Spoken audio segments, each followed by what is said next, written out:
Quash দিয়ে একটা recipe করে দেখাবো আপনাদের।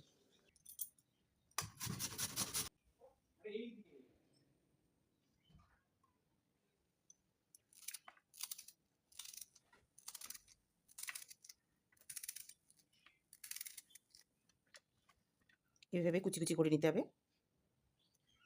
টমেটোকেও পেঁয়াজের মতো করে কুচি কুচি করে কেটে নেব।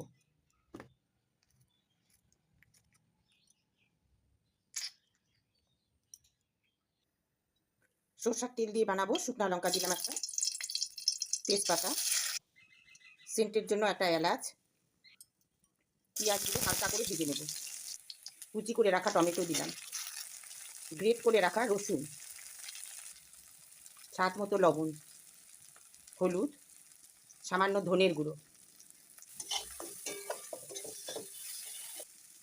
কোয়াশগুলো গ্রেট করে রাখছিলাম, এটা এখন দিলাম। কুচনো কাঁচা লঙ্কা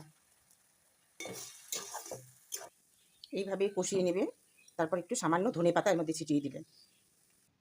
আমার প্রত্যেকটি ভিডিও দেখার জন্য একটা সাবস্ক্রাইব করবেন।